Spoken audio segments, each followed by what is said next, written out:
আসসালামু আলাইকুম, ঈদ মুবারক। স্বাগত জানাচ্ছি আরটিভির সন্ধ্যার সংবাদে। শুনছিলেন মার্কেন্টাইল ব্যাংক সংবাদ শিরোনাম। পুরো সংবাদে আপনাদের সঙ্গে থাকছি আমি ফারজানা তানি। বাস মিনিবাসের ভাড়া ৮০% বাড়ানোর সুপারিশ করেছে বাংলাদেশ সড়ক পরিবহন কর্তৃপক্ষ। স্বাস্থ্যবিধি মেনে অর্ধেক যাত্রী পরিবহনের শর্তে এই সুপারিশ করা হয়। তবে ভাড়া না বাড়িয়েই স্বাস্থ্যবিধি রক্ষা করে কাল থেকে চলবে ট্রেন ও লঞ্চ, আর অভ্যন্তরীণ রুটে সোমবার উড়বে বিমান। আরও জানাচ্ছেন রুহুল আমিন তুহিন, সহায়তা করেছেন আপেল রহমান ও বাদল রহমান। করোনার কারণে দীর্ঘ ছুটির পর অর্থনৈতিক কার্যক্রম স্বাভাবিক করতে সোমবার থেকে গণপরিবহন চলাচলে নিষেধাজ্ঞা তুলে নেওয়া হচ্ছে। শর্ত থাকছে স্বাস্থ্যবিধি মেনে অর্ধেক যাত্রী পরিবহন করতে হবে। ভাড়া সমন্বয় কমিটির বৈঠক থেকে বাস ও মিনিবাসের ভাড়া ৮০% বাড়ানোর সুপারিশ করা হয়। বিআরটিএ চেয়ারম্যান জানান, সুপারিশগুলো মন্ত্রণালয়ে পাঠানো হবে। 80% ভাড়া প্রতি প্যাসেঞ্জার, সাপোজ 20 জন যদি হয়, ওই 20 জনের উপরে 80% ভাড়া বৃদ্ধি হিসেবে নেওয়ার সুপারিশ করা হয়েছে। সড়ক পরিবহন মন্ত্রী সরকারি নির্দেশনা কঠোরভাবে মানতে অনুরোধ করেন। যে সকল পরিবহন সরকারি নির্দেশনা প্রতিপালনে ব্যর্থ হবে তাদের বিরুদ্ধে ব্যবস্থা গ্রহণ করা হবে। আমি মালিক ও শ্রমিক সংগঠন সমূহকে সকল স্টেক হোল্ডারদের নিয়ে টার্মিনাল ভিত্তিক মনিটরিং টিম গঠন এবং কাউন্সিলিং করার আহ্বান জানাচ্ছি। এদিকে ভাড়া না বাড়িয়ে রোববার থেকে রেল চলাচল শুরু হচ্ছে। প্রথম পর্যায়ে ৮ জোড়া ট্রেন চলবে। ৩ তারিখ থেকে যোগ হবে আরও ১১ জোড়া। রেলমন্ত্রী নুরুল ইসলাম সুজন বলেন, অনলাইন টিকিট সংগ্রহ ও স্বাস্থ্য পরীক্ষার জন্য ট্রেন ছাড়ার অন্তত ১ ঘন্টা আগে স্টেশনে আসতে হবে। রেলের ভাড়া যা আছে তাই থাকবে, টিকিট কেনা বেচা হবে আপনার অনলাইনে। এবার কিন্তু ট্রেনে আমরা কোনো খাওয়ার ব্যবস্থা রাখতেছি না। আমাদের দিক থেকে যদি সেটাকে ভায়োলেট করে, অবশ্যই তার জন্য আমরা আমাদের যে শৃঙ্খলা বা আমাদের যে নিয়ম কানুন আছে সেটা আমরা আপনার ইনফোর্স করব। রোববার থেকে লঞ্চ চলাচল শুরু হলেও ভাড়া বাড়বে না বলে নিশ্চিত করেছে অভ্যন্তরীণ নৌ চলাচল কর্তৃপক্ষ।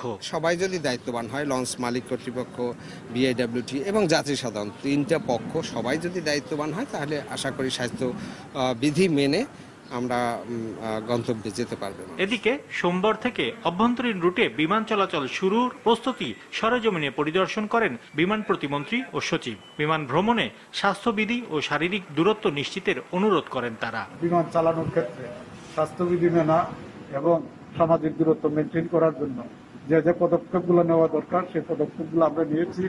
সম্মানিত যাত্রী সাধারণের প্রতি আমাদের অনুরোধ, তারা যাতে স্বাস্থ্যবিধি মেনে চলেন। আমাদের কাছে সার্বিক প্রক্রিয়াকে সন্তোষজনক মনে হয়েছে। আমার কাছে প্রতীয়মান হচ্ছে এই যাত্রীরা নিরাপদেই তাদের বাংলাদেশের অভ্যন্তরীণ রুটে তারা ভ্রমণ করতে পারে। দেশে করোনা সংক্রমণ বাড়তে থাকায় গণপরিবহনে স্বাস্থ্যবিধি রক্ষা কতটা সম্ভব হবে সে প্রশ্ন থেকেই যাচ্ছে। রুহুল আমিন তুহিন, আরটিভি, ঢাকা। করোনা প্রাদুর্ভাবের মধ্যেই সবকিছু খুলে দেওয়ার ঘোষণায় ঢাকায় ঢোকার পথগুলোতে চাপ বেড়েছে মানুষের। এ অবস্থায় শিথিল করা হয়েছে রাজধানীর প্রবেশ পথগুলোর নিয়ন্ত্রণ ব্যবস্থা। গণপরিবহন বন্ধ থাকায় নিজেদের মতো ব্যবস্থা করে আসছেন সবাই। তবে হঠাৎ করে সবকিছু খুলে দেয়ায় সংক্রমণ বাড়ার আশঙ্কা করছেন প্রায় সবাই। আরও দেখুন এয়ার বাদলের রিপোর্টে। রাজধানীর গাবতলী গেল 2 মাসের মতো প্রবেশ পথটিতে নেই আইন শৃঙ্খলা রক্ষা বাহিনীর তৎপরতা। তাই সবাই নির্বিঘ্নে ঢুকছেন ঢাকায়। স্বাস্থ্যবিধি মেনে রোববার থেকে সীমিত পরিসরে খুলছে সরকারি, বেসরকারি ও স্বায়ত্তশাসিত সহ সব অফিস। গণপরিবহন নেই তাতে কি, পায়ে হেঁটে বা বিকল্প ব্যবস্থায় কর্মস্থলে ফিরছেন সবাই। তবে এতে করোনা সংক্রমণের ঝুঁকি বাড়বে বলে আশঙ্কা অনেকের। আমাদের যাদের বেতন 10,000, 12,000, 15,000, তারা যদি ভাড়া বাড়ে, প্রতিদিন 200 টাকা খরচ হয়, তা মাসে 6,000, তাহলে তারা ঘর ভাড়া দিব কি খাবো? কোন যাত্রী যেন এপার ওপার না পার করতে পারে সেই ব্যবস্থা করা উচিত ছিল। তখন প্রশাসন কি করছে, সরকার কি করছে? এখন যাইছে আইছে, এত তার রোগ ছড়াইছে। ট্রেনও চলবে বিভিন্ন গন্তব্যে, এজন্য সব ধরনের স্বাস্থ্য ব্যবস্থা নেওয়া হয়েছে বলে জানালেন কমলাপুর রেল স্টেশনের মাস্টার। টিকিটের জন্য এরই মধ্যে যাত্রীদের ভিড়ও জমে গেছে।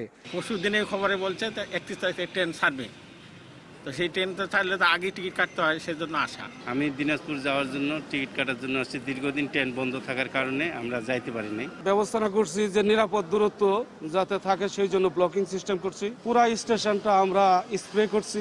আমাদের যে গাড়ি চলাচল করবে সেই গাড়ি ধোয়ার জন্য, যে সমস্ত গাড়ি জীবাণুনাশক করার জন্য সেই ব্যবস্থা আমাদের ইতিমধ্যে করা হয়ে গেছে। করোনা সংক্রমণ রোধে যাত্রীদের নিজ নিজ অবস্থান থেকে স্বাস্থ্যবিধি মেনে চলারও পরামর্শ দিলেন এই কর্মকর্তা। স্ট্রিক্টলি আমরা একজন টিকিট ছাড়া কোনো লোক ভিতরে প্রবেশ করতে দেব না। আর বাদল, RTV, ঢাকা। ঢাকায় ফিরছেন দেশের দক্ষিণ পশ্চিমাঞ্চলের 21টি জেলার মানুষ। এ কারণে পাটুরিয়া, দৌলতদিয়া নৌ রুটে যাত্রী ও যানবাহনের চাপ কিছুটা বেশি। বেলা বাড়ার সাথে সাথে যাত্রী ও যানবাহনের চাপ বাড়তে থাকে। নদীতে পানি বাড়ার কারণে ফেরি পারাপারের সময় কিছুটা বেশি লাগছে। বর্তমানে 9টি ফেরি দিয়ে যাত্রী ও যানবাহন পারাপার করা হচ্ছে বলে জানিয়েছে BIWTC। একই অবস্থা শিমুলিয়া কাঁঠালবাড়ি নৌ রুটে। শেষ খবর পাওয়া পর্যন্ত কাঁঠালবাড়ি অংশে পারাপারের অপেক্ষায় রয়েছে 300-এরও বেশি যানবাহন, আর শিমুলিয়া অংশে রয়েছে 100-এরও বেশি যানবাহন। গণপরিবহন না থাকায় শিমুলিয়া ঘাটে আসার পর ভোগান্তি পোহাতে হচ্ছে যাত্রীদের। এদিকে ভোলায় জোয়ারে তলিয়ে যাচ্ছে ইলিশা ফেরিঘাটের গ্যাংওয়ে ও অ্যাপ্রোচ। নদী পাড়ে ঢাকা ও চট্টগ্রামগামী হাজারো মানুষের ভিড় দেখা গেছে।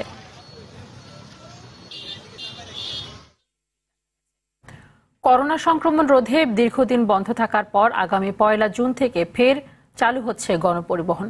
এসব পরিবহন পরিচালনার ক্ষেত্রে কঠোরভাবে স্বাস্থ্যবিধি মেনে চলার নির্দেশনা রয়েছে। পরিবহন সংশ্লিষ্টরা বলছেন তারা সরকারের নির্দেশনা মেনেই গণপরিবহন পরিচালনা করবেন। সার্বিক পরিস্থিতিতে সাধারণ মানুষ ও পরিবহন সংশ্লিষ্টরা তা কতটা মানবে এ নিয়ে আশঙ্কা জানিয়েছেন স্বাস্থ্য বিশেষজ্ঞরা। জুবায়ের সানির রিপোর্ট। রাজধানীর মহাখালী বাস টার্মিনাল। এখানকার বাসগুলো প্রস্তুত রাখা হয়েছে রাস্তায় চলাচলের জন্য, কিন্তু ব্যক্তিগত সুরক্ষা সরঞ্জাম, বর্জ্য ব্যবস্থাপনা কিংবা কর্মীদের প্রশিক্ষণ এখন পর্যন্ত এসব কোনো কিছুরই ব্যবস্থা করা হয়নি। এই অবস্থায় 1 জুন থেকে রাস্তায় নামানো হবে এই বাসগুলো। এখন তো মনে করেন 20-22 জন মরে ডেলি, গাড়ি চলে তো এত বেশিও মরবো, এই জন্য তো আমরা না খেয়ে মরতে পারবো না, আমরাও তো চলন লাগবো।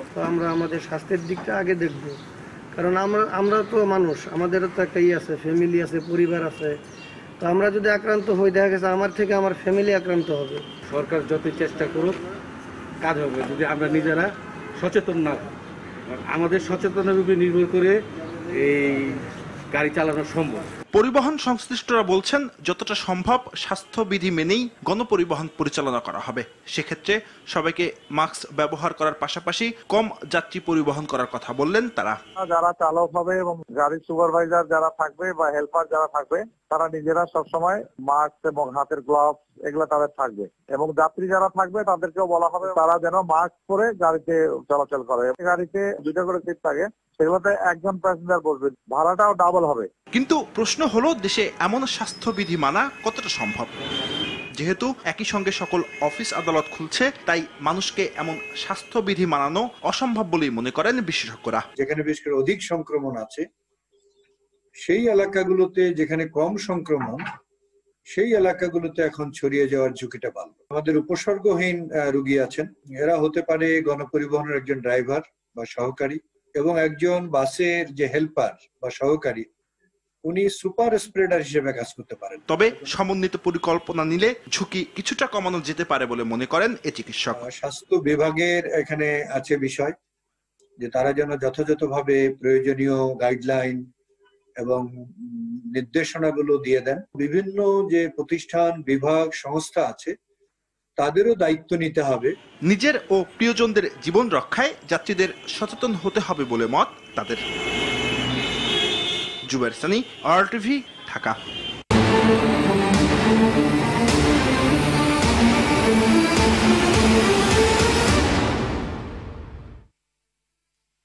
এবারে ASBRM করোনা সংবাদ। করোনা ভাইরাসের সংক্রমিত হয়ে দেশে গত একদিনে 28 জন মারা গেছেন। এই দিনে মৃত্যুর দিক দিয়ে এটি এখন পর্যন্ত সর্বোচ্চ সংখ্যা। এদিকে করোনায় মৃতের সংখ্যা হলো 610 জন। এছাড়া নতুন করে 1764 জনের করোনা শনাক্ত হয়েছে। দুপুরে স্বাস্থ্য অধিদপ্তরের নিয়মিত বুলেটিনে এসব তথ্য জানান সংস্থার দায়িত্বপ্রাপ্ত মহাপরিচালক অধ্যাপক ডাক্তার নাসিমা আক্তার। নমুনা পরীক্ষা হয়েছে, তাতে 24 ঘন্টায় শনাক্ত হয়েছে 1764 জন। এ পর্যন্ত শনাক্ত ৪৪,৬০৮ জন। গত ২৪ ঘন্টায় সুস্থ হয়েছেন ৩৬০ জন। এ পর্যন্ত সুস্থ ৯,৩৭৫ জন এবং শনাক্ত বিবেচনায় সুস্থতার হার ২১.০২%। গত ২৪ ঘন্টায় মৃত্যুবরণ করেছেন ২৮ জন এবং এ পর্যন্ত মৃত্যু ৬১০ জন। শনাক্ত বিবেচনায় মৃত্যুর হার ১.৩৭%। গত ২৪ ঘন্টায় যারা মৃত্যুবরণ করেছেন তাদের বিশ্লেষণে পুরুষ ২৫ জন এবং নারী ৩ জন। প্রধানমন্ত্রী শেখ হাসিনা দেশের নভেল করোনা ভাইরাসের বিস্তার রোধে আরও বেশি স্থানীয় জনপ্রতিনিধিদের কাজে সম্পৃক্ত করার জন্য সংশ্লিষ্টদের প্রতি আহ্বান জানিয়েছেন। তিনি দেশের করোনা ভাইরাস প্রতিরোধে গঠিত জাতীয় কারিগরি উপদেষ্টা কমিটির বৈঠকে এই আহ্বান জানান। গণভবনে বেলা ১১টা থেকে ২টা পর্যন্ত এই বৈঠক অনুষ্ঠিত হয়। বৈঠকে প্রধানমন্ত্রী প্রাণঘাতী এই ভাইরাসের বিস্তার রোধ করার পাশাপাশি আক্রান্তদের মেডিকেল সেবা প্রদানের জন্য বিভিন্ন নির্দেশনা দেন। দেশে করোনা ভাইরাসের বিস্তার কমিয়ে আনা এবং করোনায় আক্রান্তদের সেবা প্রদানের ক্ষেত্রে গৃহীত পদক্ষেপসমূহ বৈঠকে পর্যালোচনা করা হয়।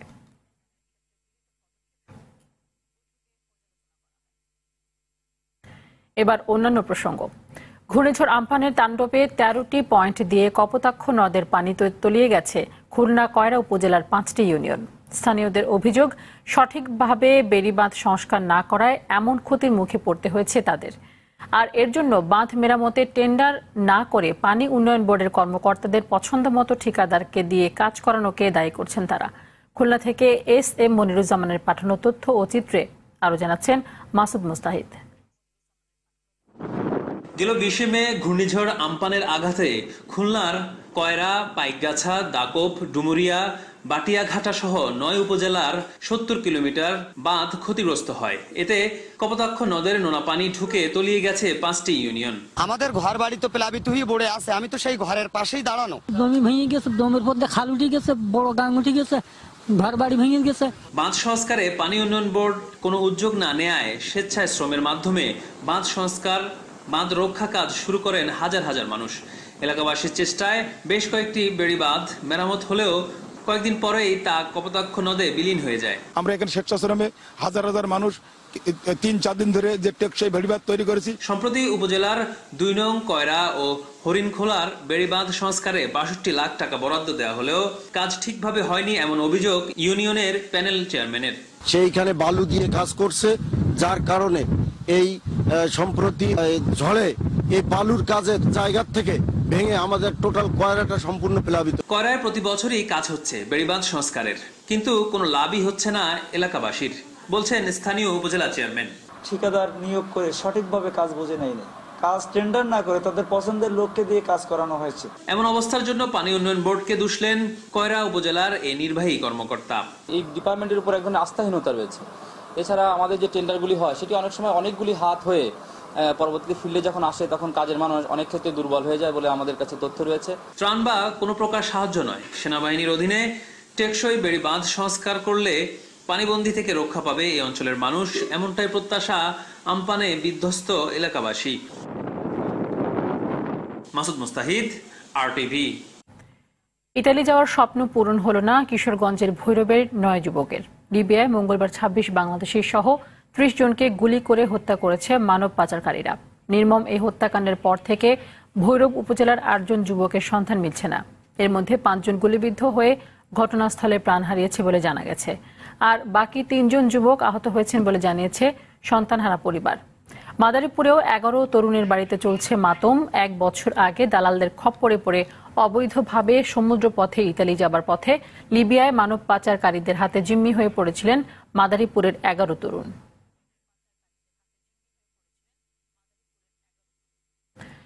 লিবিয়া থেকে এখন সরাসরি যুক্ত হচ্ছেন সেখানকার বাংলাদেশ দূতাবাসের শ্রম কাউন্সিলর MSM আশরাফুল ইসলাম। জনাব আশরাফুল ইসলাম, লিবিয়ায় ২৬ বাংলাদেশির লাশ হস্তান্তর প্রক্রিয়া এখন কোন পর্যায়ে রয়েছে, আর আহতদের চিকিৎসায় দূতাবাসের পক্ষ থেকে কি কি ধরনের পদক্ষেপ নেওয়া হয়েছে বিস্তারিত জানাবেন আমাদের।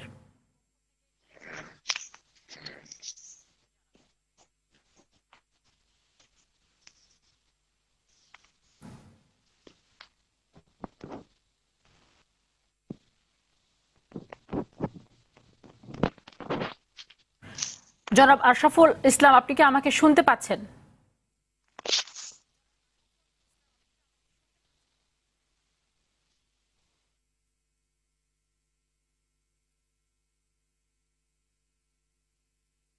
দর্শক, যান্ত্রিক ত্রুটির কারণে আমরা জনাব আশরাফুল ইসলামের সাথে যুক্ত হতে পারিনি। পরবর্তীতে তার সঙ্গে যুক্ত হতে পারলে আমরা নিশ্চয়ই আবারও চলে যাব সেখানে।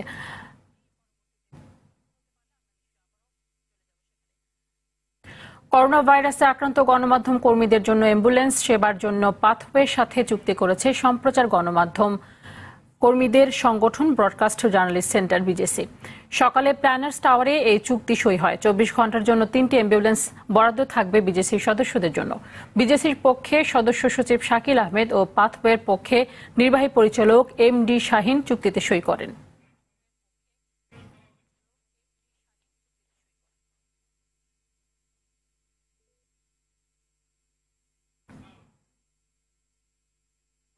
ত্রিশতম স্প্যান বসানোর মধ্য দিয়ে পদ্মা সেতু 4500 মিটার দৃশ্যমান হলো। সকাল 9:30টার দিকে 26 ও 27 নং পিলারের ওপর বসানো হয় 30তম এই স্প্যানটি। শুক্রবার সকাল 7টায় মুন্সিগঞ্জের কুমারভোগ জেটি থেকে শক্তিশালী ভাসমান ক্রেন তিয়ানি হাউ 30তম স্প্যানটি নিয়ে শরীয়তপুরের জাজিরার উদ্দেশ্যে রওনা হয়ে ওই দিন দুপুরে এসে পৌঁছায়। এ নিয়ে জাজিরা প্রান্তে 19টি স্প্যান বসানো হলো। পদ্মা সেতুর বাকি রইল আর মাত্র 11টি স্প্যান। বাকি স্প্যান এই বছরের মধ্যে শেষ হবে বলে জানায় কর্তৃপক্ষ। 2017 সালের 29 সেপ্টেম্বর প্রথম স্প্যান বসানোর পরে পর্যায়ক্রমে 30টি স্প্যান বসানো হলো।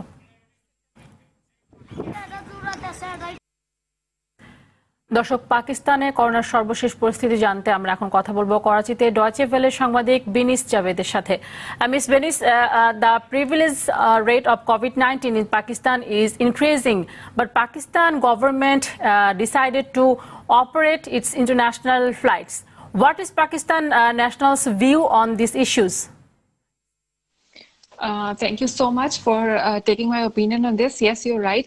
So Pakistan has decided to start its international flight operations and also the domestic flight operations.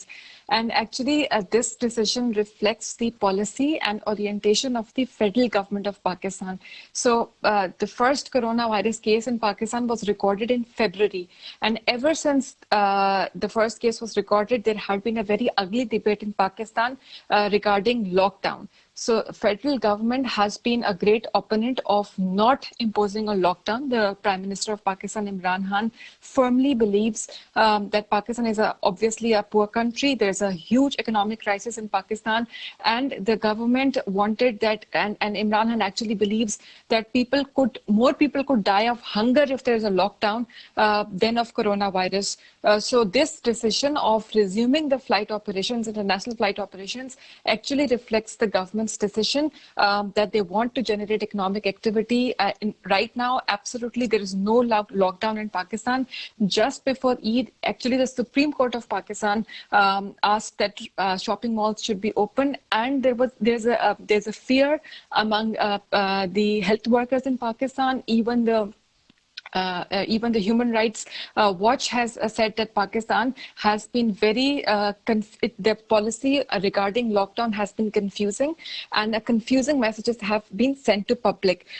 So now, as of now in Pakistan, there are 63,571 confirmed cases of coronavirus, and just in last 24 hours, 78 people passed away, and so far Pakistan has seen almost 1,400 deaths. So as of now, there is this debate going on, should there be a lockdown again or not, because health workers are really pushing the government. They are saying that they are working on their limit. Hospitals are filled. Actually, there have been reports where the government hospitals and the setup by the federal government for treatment of COVID-19 patients, they are not accepting. There have been instances where they're not accepting any more patients. Thank you very much, Vinis. Thanks for joining with us. এতক্ষণ কথা বলছিলাম Karachi Deutsche Welle সাংবাদিক ভিনিস জাভেদের সাথে। দর্শক, corona virus নিয়ে আতঙ্কিত হবেন না, সতর্ক হন, নিজে পরিচ্ছন্ন থাকুন, অন্যকে সচেতন করুন। এই সংকট মুহূর্তে প্রয়োজনীয় সব তথ্য নিয়ে আপনাদের পাশে আছে আরটিভি। দর্শক, আরটিভি করোনা হেল্পলাইন সরাসরি সম্প্রচার হয় প্রতিদিন বিকেল 5:30টায়। করোনা নিয়ে আপনার জিজ্ঞাসা, প্রশ্ন, অভিযোগ, মতামত জানান, অথবা আপনার সংক্ষিপ্ত প্রশ্ন অথবা বক্তব্য ভিডিও করে আপলোড করুন আরটিভির ফেসবুক পেজে। সন্ধ্যার সংবাদ এই পর্যন্ত। আরটিভি সবশেষ সংবাদ জানতে যে কোনো মোবাইল ফোন থেকে 24141 নম্বরে ডায়াল করুন, আর মোবাইল ফোনে সংবাদ দেখতে অ্যাপ স্টোর, গুগল প্লে বা উইন্ডোজ স্টোর থেকে ডাউনলোড করুন আরটিভি অ্যাপস। এছাড়া তাৎক্ষণিক ও বিনোদন সংবাদ জানতে বিশ্বের যে কোনো প্রান্ত থেকে ভিজিট করুন rtvonline.com, facebook.com/rtvonline এবং youtube.com/rtvdigitals। এখন থেকে আরটিভির সব বিনোদনমূলক অনুষ্ঠান দেখতে পারবেন আরটিভি প্লাসে। ধন্যবাদ সবাইকে। ঈদ মোবারক।